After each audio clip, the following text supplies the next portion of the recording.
हॉस्पिटलला गेल्यानंतर मला कळलं. हॅलो, हाय, नमस्कार. मी महिमा म्हात्रे आणि तुम्हा सगळ्यांचं स्वागत आहे माझ्या यूट्यूब चॅनलवर. तर आज मी तुमच्यासोबत खूप साऱ्या गप्पा मारायला आणि खूप काही शेअर करायला आले. तुम्हाला तर माहीतच आहे की सिरियलचं शूटिंग करत असताना माझा ॲक्सिडेंट झाला आणि मला इतकी मोठी दुखापत झाली आणि म्हणूनच मी गेले काही महिने पट्टी लावून शूट करते. सगळ्यांचाच प्रश्न आहे की इतकं काय लागलंय आणि इतके महिने तुम्ही पट्टी लावून शूट का करताय? तर त्या सगळ्या प्रश्नांची उत्तरं माझ्याकडे आहेत. पण त्याआधी तुम्ही हे बघा.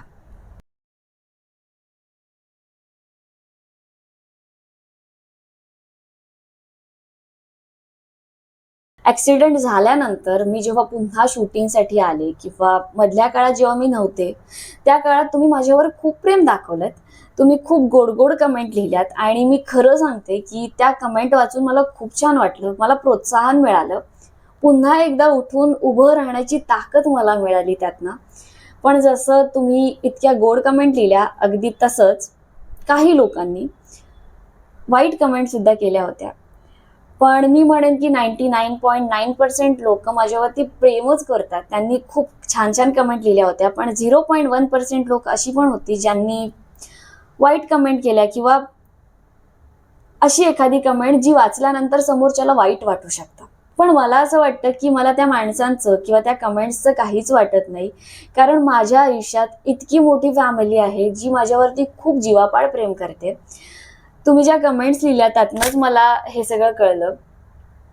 मध्यंतरी मी सिरियलमध्ये दिसत नव्हते आणि त्या काळात तुम्ही खूप छान-छान कमेंट लिहिल्या होत्या की आमची मीरा कुठे आहे?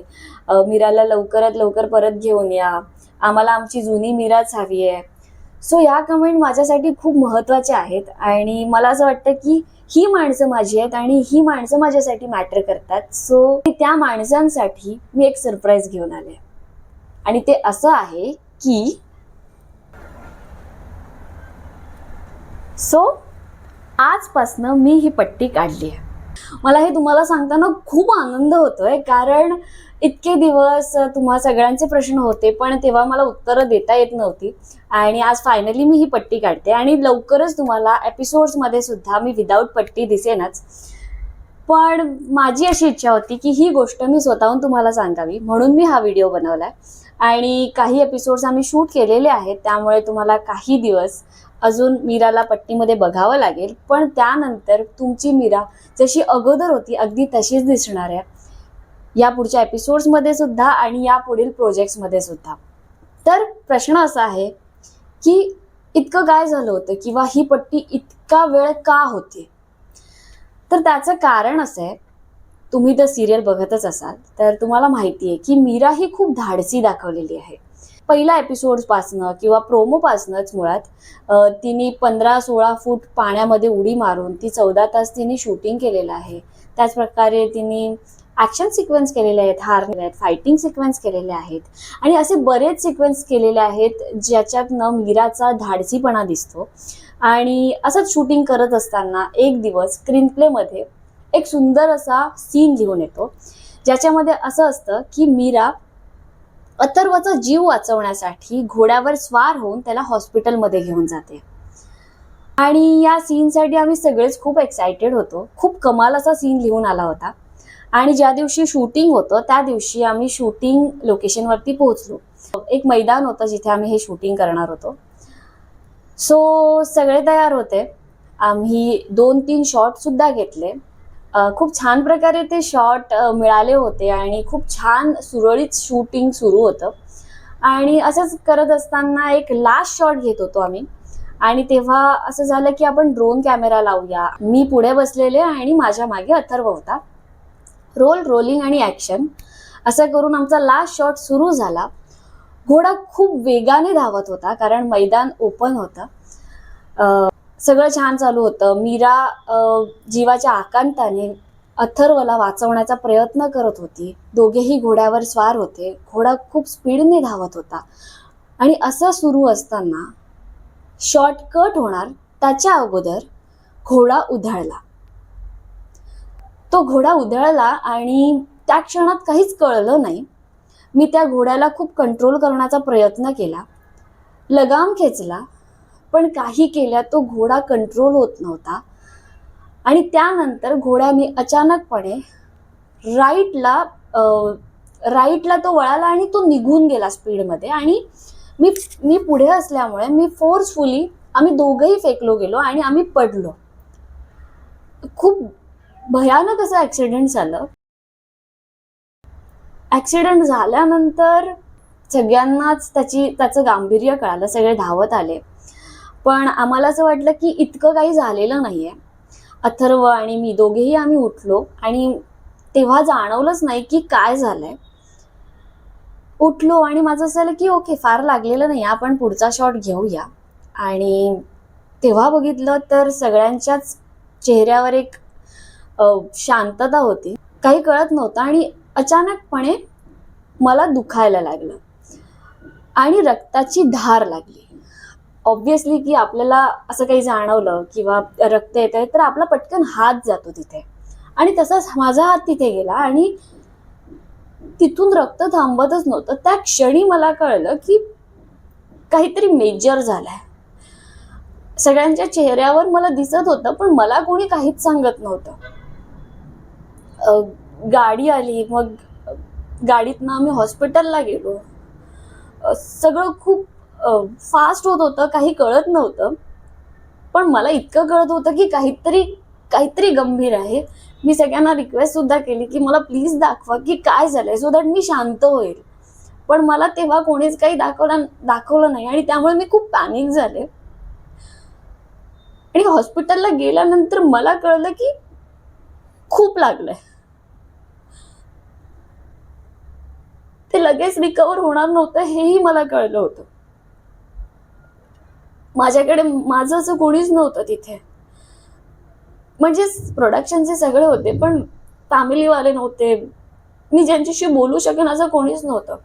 मग मी प्रोडक्शनला सांगून प्रोडक्शनने फटाफट रोशनला फोन केला, माझ्या आई बाबांना फोन केला, दीदी जिजू सगळे पण पुढच्या एक अर्ध्या तासात आले. पण तोपर्यंत मला कळलं होतं की खूप जास्त लागलंय आणि ते इतक्यात रिकवर होणार नाहीये. मला माझं पूर्ण करिअर आठवलं, मला माझी जर्नी आठवली. सॉरी, मी माझी सुरुवात हिरोईनच्या ड्यूक पासून सुरू केली होती. मी पहिला रोल माझा ड्यूक म्हणून केला होता आणि त्याच्यानंतर मी 1 वाक्य, मग 4-5 वाक्य, मग 10 दिवसाचं शूटिंग, मग साईड कॅरेक्टर, असं करत करत मी हिरोईन या रोल पर्यंत पोहोचले. आणि पुढे काय होणार आहे, काय करायला हवं हे काहीच कळत नव्हतं. सगळ्या गोष्टींचं खूप टेन्शन आलं होतं मला कोणीच कसलीच गॅरंटी देत नव्हतं. खूप त्रास होत होता, खूप ओव्हर थिंकिंग होत होतं. त्याच्यानंतर फॅमिलीवाले आले, सगळ्या फॉर्मॅलिटीज झाल्या, ट्रीटमेंट झाली. मी 2-3 दिवस ॲडमिट होते आणि त्यानंतर मग मला घरी रेस्ट करायला सांगितलं. हे सगळं खूप मेजर झालं होतं. मला नाही माहिती की तुम्हाला त्याची इंटेन्सिटी कळेल की नाही, पण त्यानंतर मी काही दिवस शूटिंगला नव्हते कारण अचानकपणे ॲक्सिडेंट झालं, तेवढं बँकिंग नव्हतं. आणि मग मी काही दिवस तुम्हाला एपिसोड्समध्ये दिसत नव्हते. आणि त्या सगळ्या काळात ना मी खूप पॅनिक झाले होते, इमोशनली डाऊन झाले होते. अजिबात छान वाटत नव्हतं, कोणाशी काय बोलावं कळत नव्हतं, करिअरचं टेन्शन, खूप गोष्टी डोक्यात होत्या एकाच वेळेला. आणि त्यावेळेला जेव्हा तुमच्या छान छान कमेंट वाचल्या ना, मी खरं सांगते मला खूप छान वाटलं. मला एक धीर मिळाला. मी खूप पॅनिक होते, माझ्या फॅमिलीने मला खूप सांभाळले. आता तुम्ही म्हणाल की इतके महिने पट्टी होती, पण दर महिन्याला मी जी ट्रीटमेंट घेत होते ती पण पेनफुल होती. आणि त्या सगळ्या प्रोसिजरमध्ये मी रोशनचं खूप डोकं खाल्लंय. मी सतत त्याला एकच प्रश्न विचारायचे, मी सतत तेच बोलायचे, मी पॅनिक व्हायचे. पण रोशन कधीच कंटाळला नाही. एकच गोष्ट तो मला रोज समजवायचा, अजूनही समजवतोय सो यांची खूप हेल्प झाली मला.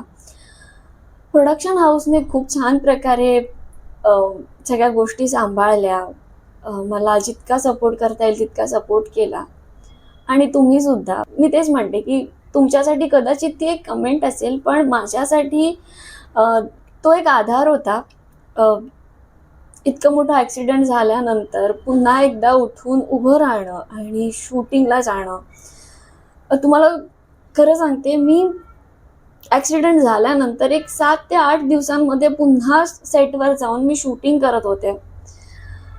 पट्टी लावून का होईना, डॉक्टरचे मेडिसिन्स सुरू होते, ट्रीटमेंट सुरू होती, तरीसुद्धा आम्ही शूटिंग करत होतो. आणि हे सगळं फक्त तुमच्यामुळे, माझ्या फॅमिलीमुळे आणि प्रोडक्शनमुळेच पॉसिबल झालं. कारण हे वाटतं तितकं इझी नाही आहे.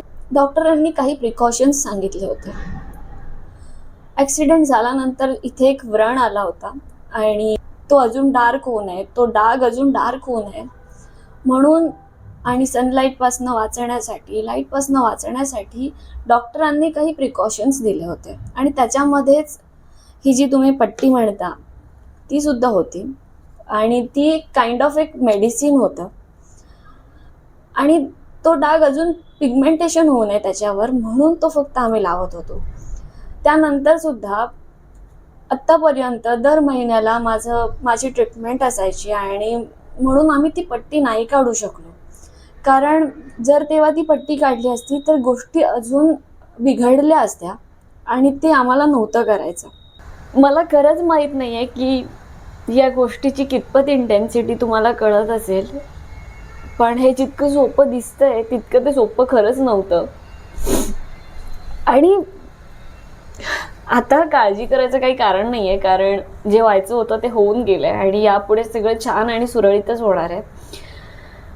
थँक्यू सो मच माझ्या त्या फॅमिलीसाठी ज्यांनी माझ्या वाईट काळात मला खूप सपोर्ट केला. खूप खूप छान कमेंट टाकून, काळजी दाखवून किंवा आपलेपणाने, प्रेमाने मला ज्या प्रकारे तुम्ही मेसेजेस केले, व्हॉइस नोट पाठवल्या, DMs पाठवले, खूप कमेंट्स केल्या, त्याबद्दल खूप खूप थँक्यू. कारण तुमच्या कमेंटने नक्कीच मला आधार मिळाला, धीर मिळाला. त्यासाठी थँक्यू सो मच. तुमचं असंच प्रेम राहू द्या आणि तुमचे आशीर्वादसुद्धा राहू द्या. आपण लवकरच भेटूया माझ्या पुढच्या व्लॉगमध्ये. थँक्यू.